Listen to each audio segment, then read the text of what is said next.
নমস্কার দর্শক, আমি তরুণ ঘোষ। আমাদের এখানে একটা সিনেমা হয়েছিল সত্যজিৎ রায়ের, জয় বাবা ফেলুনাথ। সেখানে ফেলুদা একটা উক্তি করেছিলেন, নিশ্চিন্ত আর থাকা গেল না রে তোপসে। আমাদের ভারতবর্ষের তাই অবস্থা হয়েছে। কিছুদিন আগে, 2-3 দিন আগে আমি একটা ভিডিও করেছিলাম যে ভারতবর্ষের ওপরে কি আঁচ আসতে চলেছে। একটা অর্থনৈতিক আর একটা যুদ্ধের একটা আঁচ। এই যুদ্ধের আঁচ কিন্তু এবার পড়তে শুরু করেছে। বিভিন্ন রকম খবর হচ্ছে, কেউ জুটছে, কেউ বিচ্ছেদ হচ্ছে।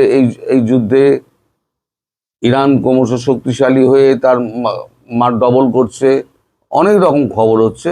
একটু শেষ পর্যন্ত দেখলে পরে আপনাদের একটা অনুরোধ রইল, শেষ পর্যন্ত দেখবেন, তাহলে পরে খবরগুলো আপনারা বুঝতে পারবেন। অনেকগুলো খবর আছে একসঙ্গে।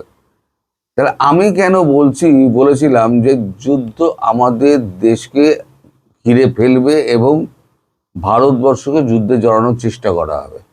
আজকে আমাদের এখানে কাগজ ডুবি বেরিয়েছে, আপনারা সবাই জানেন যে ইরানি জাহাজ ডুবি, এ খবর সবাই জানেন। কিন্তু ভেতরের খবর যেটা হলো, সেটা হচ্ছে আন্তর্জাতিক যৌথ প্রদর্শনী মহড়ায় যোগ দিতে ইরানের আইরিস দেনা নামক ফ্রিগেট জাহাজটি বিশাখাপত্তনমে এসেছিল। 4 বছর অন্তর ভারতের রাষ্ট্রপতির পর্যবেক্ষণে এই কর্মসূচি হয়। মহড়ার শেষে জাহাজটি ইরানে ফিরছিল। ফলে প্রশ্ন উঠেছে, একটি মিত্র দেশ থেকে যখন প্রদর্শনী শেষ করে যখন ফেরে, তখন জাহাজের উপর আক্রমণ করা হলো কেন? কংগ্রেস প্রশ্ন তুলেছে, এরপরেও কি মোদী সরকার মুখ খুলবে না? দলের মুখপাত্র পবন খেরার বক্তব্য, প্রতিবেশী অঞ্চল কি ভারতের আর বিন্দুমাত্র প্রভাব অবশিষ্ট নেই, নাকি সেটাও নীরবে ওয়াশিংটন এবং তেল আবিবকে ছেড়ে দেওয়া হয়েছে? আর আন্তর্জাতিক রাজনীতির বিশেষজ্ঞরা, সংশ্লিষ্ট মহলের বক্তব্য, এই ঘটনার জেরে উপসাগরীয় যুদ্ধ ভারতের প্রায় দোরগোড়ায় পৌঁছে গেল। যেটা আমি বলছিলাম যে ভারতের দোরগোড়ায় প্রায় যুদ্ধ এসে পৌঁছে গেছে। এর কারণ হচ্ছে যে এই যে জাহাজটাকে মারা হয়েছে, সেই ছবিও আপনারা সমাজ মাধ্যমে দেখেছেন, আমার কাছেও আছে, কিন্তু সেই ছবি লাগানো যাবে না। সেটা হচ্ছে টর্পেডো দিয়ে একটা জাহাজটাকে উড়িয়ে দেওয়া হলো। সেটা হচ্ছে আন্তর্জাতিক জলসীমার মধ্যে হলেও সেটা কিন্তু ভারত থেকে, বিশাখাপত্তনম থেকে 350 নটিক্যাল মাইল দূরে। আর শ্রীলঙ্কা থেকে আন্তর্জাতিক জলসীমার 40 নটিক্যাল মাইল দূরে। একদিকে ভারতের কাছে এসে বলা হচ্ছে যে আপনারা এই যুদ্ধে অংশগ্রহণ করবেন না, কল কাপুর এসে বলেছেন। আর নিয়ম মেনে আপনারা হয়তো জানেন যে একটি জাহাজ ক্ষতিগ্রস্ত হয়েছে। আমি আগেও বলেছিলাম, সেই জাহাজটি এনে ইন্ডিয়ান ওশানে টেনে নিয়ে আসা হয়েছে এবং অত বড় যুদ্ধ জাহাজকে আমেরিকা পর্যন্ত টেনে নিয়ে যাওয়া প্রায় অসম্ভব। যা সারাই ফারাই করতে হবে, এখানেই সারাই ফারাই করতে হবে। তো এখন ভারতবর্ষ, ওই জাহাজে 4,500 সৈনিক রয়েছে। তাদের খাবার দাবার সমস্ত কিছু, জল, অন্যান্য জিনিস, এগুলো ভারতবর্ষ থেকে চাওয়া হয়েছে এবং ভারতবর্ষ ছোট জাহাজে করে পাঠিয়ে দিয়েছে। এটা আন্তর্জাতিক একটা চুক্তি রয়েছে। যদি জলসীমার কোনো একটা মধ্যে যদি কোনো দেশের কাছে খাবার চায়, তাহলে খাবার সেই দেশ দিতে বাধ্য। তা সেটা ঠিক হলো। এবার আর একটা যেটা বায়না ধরেছে আমেরিকা, সেটা হচ্ছে ওই যুদ্ধ জাহাজটি আমাদের এখানে বেরাবে এবং 4টি আরো যুদ্ধ জাহাজ আমাদের এখানে রাখবে বিশাখাপত্তনমে। ভারত পরিষ্কার না করে দিয়েছে।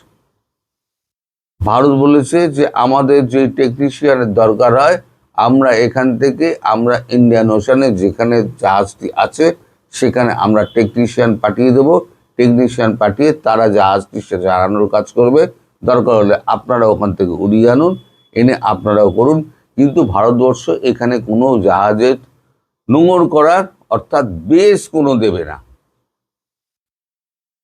এটা গেলে একদম ভারতের একদম দোরগোড়ায় এসে পৌঁছেছে। মানে আজ কিন্তু ভারতের গায়ে লাগছে। আমি বলেছিলাম যে এই যুদ্ধের আঁচ কিন্তু অর্থনীতির ওপরে পড়বে এই যুদ্ধের আঁচ কিন্তু তেলের ওপরে পড়বে এবং অর্থনীতির ওপরে কিরমভাবে পড়বে, যে সেন্সেক্স আর আপনার কিভাবে ডাউন হবে, সেখানে আমাদের একটা শেয়ার বাজার পড়লো কতটা, সেটা নিয়ে একটা খবর হয়েছে। এই দেখুন কত পড়েছে শেয়ার বাজার, পড়লো শেয়ার টাকা। যুদ্ধে অশান্ত পশ্চিম এশিয়া, এর জেরে বুধবার আবারও পড়লো শেয়ার বাজার। সেন্সেক্স 1122.66 পয়েন্ট নেমে দাঁড়ালো 79.116.19 অঙ্কে। সোম এবং বুধবারে দুদিনের লগ্নিকারীরা হারালেন 16,32,00,00,000 টাকা। নিফটি নেমেছে 24,500 নিচে, ডলারের সাপেক্ষে তলানিতে নেমেছে। টাকার দামও প্রতি ডলার 56 পয়সা বেড়ে হয় 92 টাকা 5 পয়সা। ছিল 90, হলো 92। শুধু এই নয়, এখানে আছে গ্যাস জোগাড় নিয়ে উদ্বেগ বাড়ছে দেশে। গ্যাস জোগাড় নিয়ে উদ্বেগ বাড়ছে দেশে। যতই রাশিয়া থেকে আমরা তেল আনি, অন্যান্য জায়গা থেকেও তেল আনি, ওপেক কান্ট্রিগুলো থেকে তেল আনি, পশ্চিম এশিয়ার যুদ্ধ পরিস্থিতি তেলের সঙ্গে প্রায় দুশ্চিন্তা বাড়াচ্ছে। রান্নার গ্যাস, এলপিজি থেকে গাড়ি, কলকারখানা ব্যবহারে গ্যাসের জোগাড় নিয়ে ইরানের হামলার কারণে কাতার এনার্জি তরল প্রাকৃতিক গ্যাস এবং এলএনজি উৎপাদন সম্পূর্ণ বন্ধ করে দেওয়ার ফলে পরিস্থিতি আরও জটিল হয়েছে। এর ফলে ভারত সহ সারা বিশ্বে এই গ্যাসের সরবরাহ ব্যাহত হয়েছে। মঙ্গলবার থেকে দেশের বিভিন্ন সংস্থা গ্যাস সরবরাহ কমিয়ে দিয়েছে 40% পর্যন্ত। ভারতের তরফে চাহিদা মাফিক গ্যাসের জোগাড় নিয়ে আশ্বস্ত করা হয়েছে। দেশের বাজারে গ্যাস বুকিংয়ের পরে 2-3 দিনের মধ্যে তা পাওয়া যাচ্ছে। তবে সংশ্লিষ্ট মহলের আশঙ্কা, যুদ্ধের এই অবস্থা আরও দিন সাথে বহাল থাকলে পরিস্থিতি হাতের বাইরে চলে যেতে পারে। অর্থাৎ সমস্ত দিক দিয়ে কিন্তু ভয়াবহ একটা অবস্থার সৃষ্টি হচ্ছে। এই যুদ্ধ থেকে কিন্তু কেউ বাঁচবে না। যদি বাংলাদেশ মনে করে যে তারা বাঁচবে, ভারত মনে করে তারা বাঁচবে, আমেরিকা মনে করে নিজে বাঁচবে, ইউরোপিয়ান কান্ট্রি যদি মনে করে নিজে বাঁচবে, রাশিয়া, চীন, আমেরিকা যদি ভাবে যে আমরা বাঁচবো, কেউ বাঁচবে না। ধীরে ধীরে প্রত্যেকটা দেশ একটা একটা করে যুদ্ধের মধ্যে নেমে যাবে। একটা তৃতীয় বিশ্বযুদ্ধের পদধ্বনি শোনা যাচ্ছে। প্রথম আমি একটা ভিডিও করেছিলাম, সেই ভিডিওর সঙ্গে আজকের বাস্তবতা আপনারা মিলিয়ে নিন। এবার হয়েছে কি, গতকালকে স্পেন পরিষ্কার বলে দিয়েছে আমার এখানে কোনো রকমে হবে না, এখান থেকে ভাগো।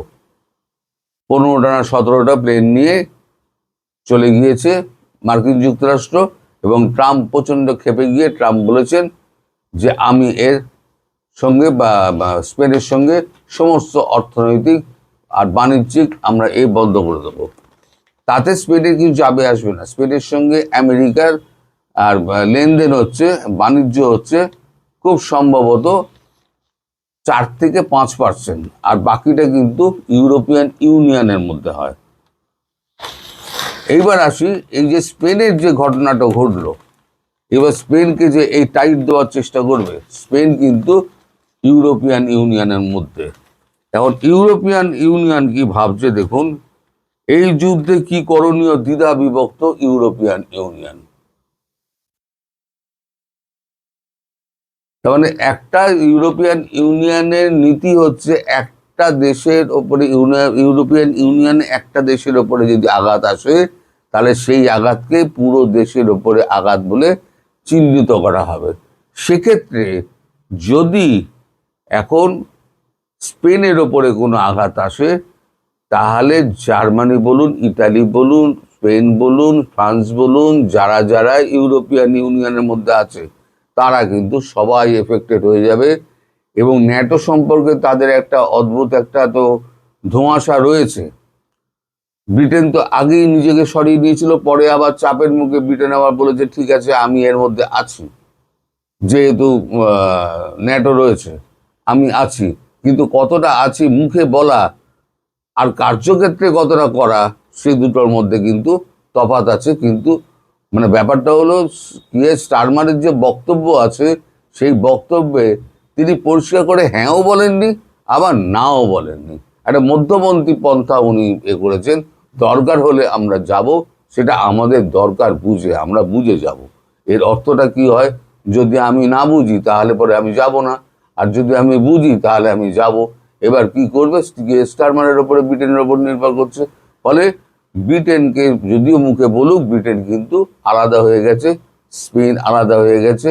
আমি কালকে বলেছি যে জাপান পরিষ্কার বলে দিয়েছে আমার এখানে বেস ফেস চাই না, আমার এখানে বেস হাটাও। ভারতকে বলেছে আমাদের এখানে বেস করো, নিয়ে এসো। তো সব নিয়ে পরিস্থিতি ক্রমশ ঘোলাটে হচ্ছে। কালকে আবার রাত্রিবেলা মানে বিগেস্ট যে oil company, American oil company Saudi আরবের, সেটা হচ্ছে আরামকোতে আবার একটা স্ট্রাইক করেছে। ফলে আরামকো পুরো জ্বলছে।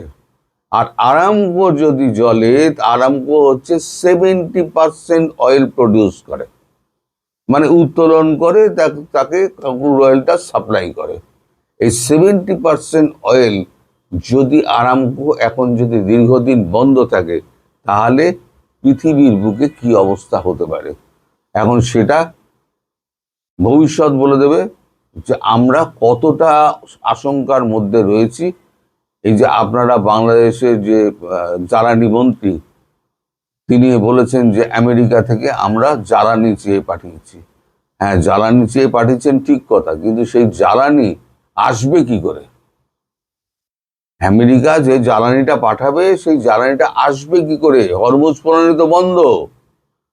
এখন তাহলে দ্বিতীয় রাস্তা হচ্ছে গিয়ে আপনার সেই উপসাগরীয় অঞ্চলকে বাদ দিয়ে আপনাকে মেডিটেরিয়ান সি হয়ে, আপনাকে আটলান্টিক হয়ে ঘুরে, আপনাকে পুরো ম্যাপ দেখবেন, ঘুরে এসে বঙ্গোপসাগরে এসে ইন্ডিয়ান ওশান হয়ে বঙ্গোপসাগরে ঢুকতে হবে।